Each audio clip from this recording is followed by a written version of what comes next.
Do you think dropping acid caused your music to become more improvisatory? Well, yeah. Um, when we finally got to the acid test and started playing, we'd set up before the whole thing began, and wisely so, I think. You mean set up your instruments? Yeah. Uh-huh. And set up the whole thing. Yeah. And then we'd take acid, and then we'd sort of wait till we could kind of, you know, deal with the physical.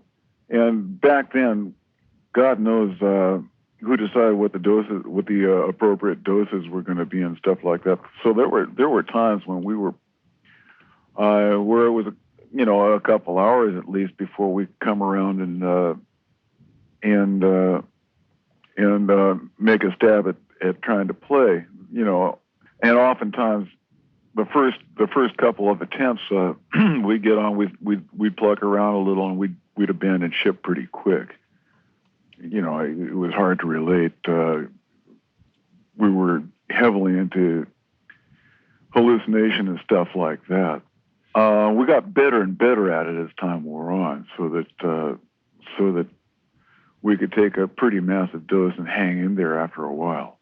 At what point did it kind of become more like a religious service? When you were playing gigs, I know Jerry used to talk about that. He called it like religious services of the New Age. Was that early on? Well, there was that component to it from the start.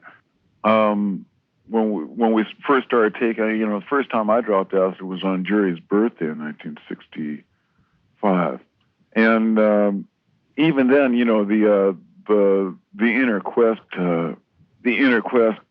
was that was what it was sort of about for us, and we never dropped that notion. It's just that we added on other notions of what this whole experience could amount to as we developed our relationship with the Kesey outfit, for instance. Yeah. When did turning the instruments up loud come in? Pretty quickly. The bent from the start with the acid test was faster, looser, louder, and hairier. Oh, interesting. We were going for a ride. We were going to see what this baby will do.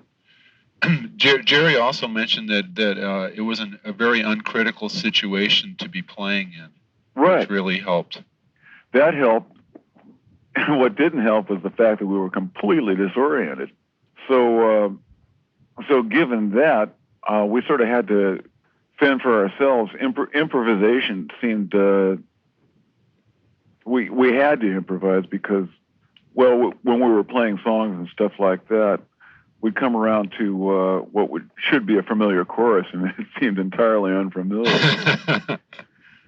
And we adapted a sort of a play the ball as it lies, rather than adopting a sort of a bunker mentality and just trying to get this thing right. We just we were there for the ride, so we improvised. Did the jams increase the camaraderie among the musicians, or did it tend to send you more into your own world? No, it made us rely on each other a lot. Ah. How are you doing, man? Yeah. I don't know. How are you doing, man? Well, I got this. And you'd play a line. And, okay, I think I can relate to that. And so we had to hang together.